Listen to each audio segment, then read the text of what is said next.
ታቅፎ በዚህ ሰዓት አሁን የሚያስቀና ነገር አለ? የሚቀድም ነገር እንኳን የማታውቂ ሴት ነሽ አሁን አፈቀርኩ የምትይው።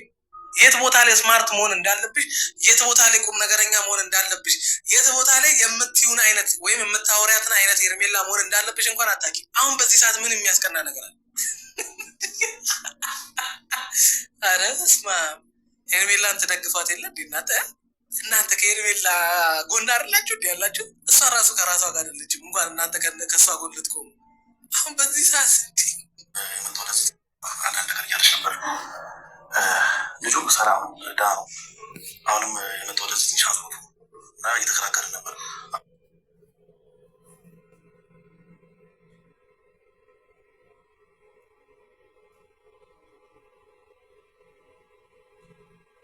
ሜላም ባልተናነሰ ዳኒን በጣም ነው የምጠረጥረው። እንዴት ነው አንድም ቀን መልካም ሆኖላችሁ የማያውቅ ሰው ድንገት ተነስቶ ነፍሴን ካልሰጠዋችሁ ሲል እንዴት ነው ማጠረጥሩት?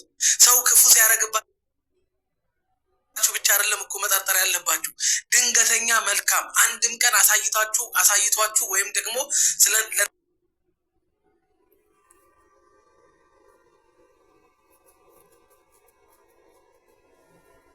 እናንተ አስበው የማያውቁ መልካምነት ሰው ሲያደርግላቸው መጠርጠር አለባችሁ። አንዳንድ ድንገተኛ መልካምነት ታቅደው ተዘጋጅቶ ከሚሰራባችሁ ክፋት ወይም ተንኮል በጣም አደገኛና የሚብሰው እሱ። ያንን ፍሩ። በነገራችን ለሰዎች የዋ ሆነው መልካም መስለው ጥሩ መስለው መጥተው ስለ እናንተ የሚጨነቁ የሚገዳቸው አይነት ነገር አስመስለው መጥተው እናንተን እንድትወድቁ ወይም የሆነ ነገር እንድትሆኑ እንደሚያደርጓችሁ ሰዎች አደገኛና ክፉ እዚህ ምድር ላይ የለም። በጣም ብዙ ሰዎች ወድቆ የቀሩት በጣም ብዙ ነገራቸው የተበላሸው መተትም መድኃኒትም የተሰራባቸው በጣም በቅርብ በሚሉት በሚያምኑት ሰው ነው። በነገራችን ላይ እናንተ የጠረጠራችሁት አብርሃምና ሩታ መካከል ግጭት፣ መጣላት ምናምን ብዙ ነገር ስለተፈጠረ ሙሉ ለሙሉ የጠረጠራችሁት እናንተ ሄርሜላ ነው። ምክንያቱም ሁለቱ መካከል ጥል ስላለ ከሌሎቹ ጋር መጠል የለም። መልካም ናቸው። ለሱ በጣም ነው የሚያስቡት። በጣም ከእናትና አባቱ በላይ ልክ እንደ ልጃቸው ነው የሚሳሱለት። ስለዚህ ያን አጠረጥሩ። እነሱ ለሱ መልካም ናቸው።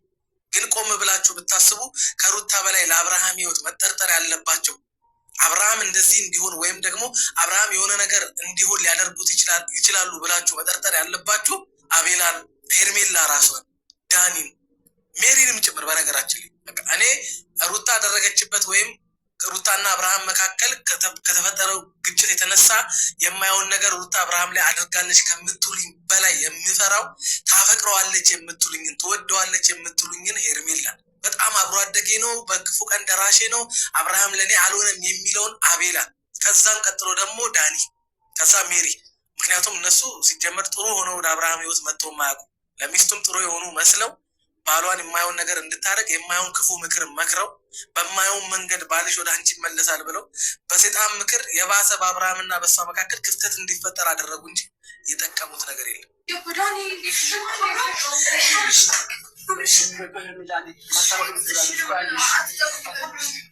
ሲጀመር ደግሞ ክፍተት ስጡት። ይሄ ልጅ ቆይ መቃብር አፈር ውስጥ እስኪገባ ነው እንዲህ የምትጠብቁት? ቆይ እናንተ እንድትረጋጉና ቅድሚያ ለሱ ለመስጠት እንዴ ሐኪም ቤትም ሆኖ እንደዚህ አይከበብም ሰው እኮ። ለምንድን ነው እንደዚህ የምትሆኑት? ቆይ እናንተ ለምንድን ነው እናንተ ፌንት የበላ ሰው እንኳን አያችሁም እኮ እንዴት የሆንሽ እንደሆነ፣ ማን እየተጨነቀለት እንደሆነ፣ ማን በጣም በቃ አብርሽዬ እያለ እንደሆነ እኮ አሁን በአሁን ሰዓት እኮ አብርሃም ማወቅ አይችልም። እንደዚህ መሆናችሁ ምን አመጣው? ያኔም ገና ልጁ እንደዚህም ሳይሆን በፊት አብርሃምዬ እንደዚህ ሆናል ትክክል አይደለም ምናምን አደንዝዘውት አፍዘውት ምናምን በጣም ተጨነቃችሁ። ያመጣችሁት እኮ መፍትሄ የለም።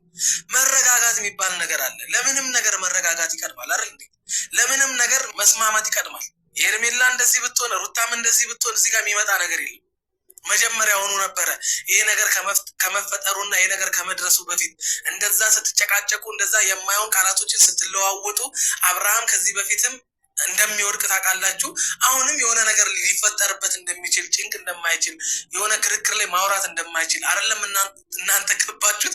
ከሩታ ጋር እንኳን ሆኖ አብርሃም እኮ ያዞረዋል፣ ያቅለሸልሸዋል። ወደ ላይ ነው የሚለው። እንኳን እናንተ እንደዚህ ከባችሁት ብላችሁ የቡዜ አጫጫውማ እኔ አብርሃም ብቻ ፌንት መብላቱ ቀር ኤፍሬም ራሱ ዴቭ ራሱ አለመውደቅ በቡዜ እንደዛ አካውንት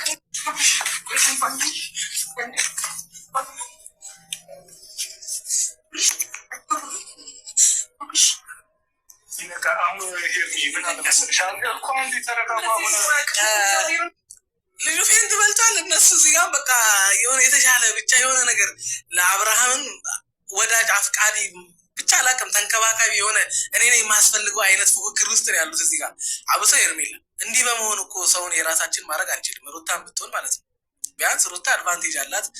ከዚህ በፊት ባሏ ነው ፍቅረኛዋ ነው